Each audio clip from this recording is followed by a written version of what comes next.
تو معزز سامعین کرام، آ جاؤ ختم ہو گئے دن انتظار کے، آ جاؤ ختم ہو گئے دن انتظار کے، دور خزاں گیا اور دن آئے بہار کے۔ حضرات سامعین کرام، سلف صالحین، مدبرین و مفکرین، مصنفین مرتبین اور تمام بزرگوں کا ہمیشہ سے یہ طور و طریق رہا ہے کہ وہ جب بھی کسی کام کا آغاز فرماتے ہیں یا کسی محفل کی شروعات کرتے ہیں تو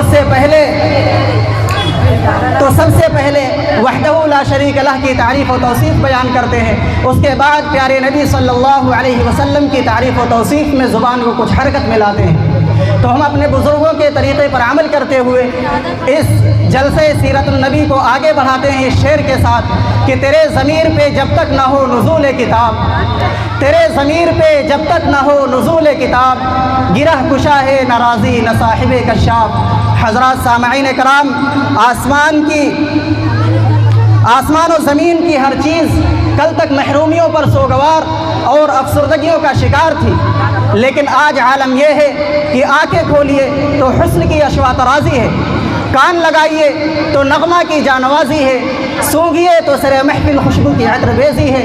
اس جوش و سرمستی کے عالم میں ہمارے ارمان مچل رہے ہیں، ہمارا دل چاہتا ہے کہ اس آغوش شب میں ایک ایسی شمع فروزاں ہو جس کے سامنے دودھ میں نہائی ہوئی چاندنی بھی شرمانے لگے۔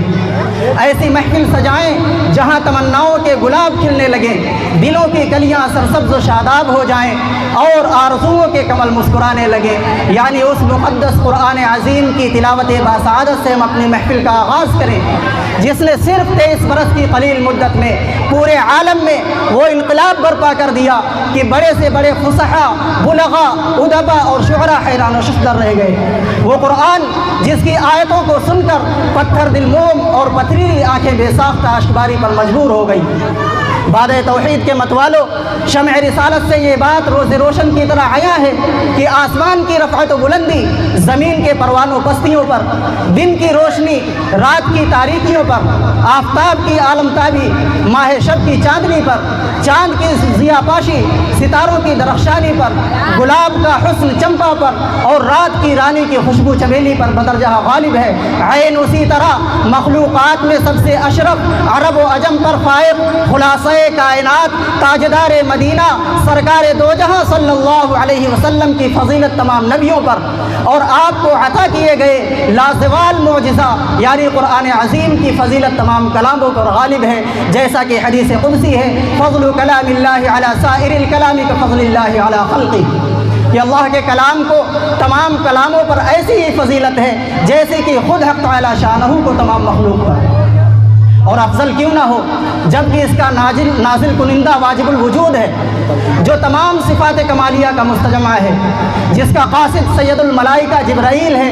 اور وہ کلام اس ذات گرامی پر نازل ہوا جو باعث کن فکا ہے، زمین و آسمان کی تخلیق جس کے لیے ہوئی ہے۔ پھر وہ کلام عظیم کیسے نہ ہوگا جس کا اتارنے والا امین، جس کے ذریعے اتارا گیا وہ بھی امین، جس ذات پر نازل ہوا وہ بھی امین، جس مقام پر نازل ہوا وہ بھی بلد امین، جس ماہ میں اس کی تنزیل ہوئی وہ تمام مہینوں سے افضل، جس رات میں اتارا گیا وہ 1000 مہینوں سے بہتر۔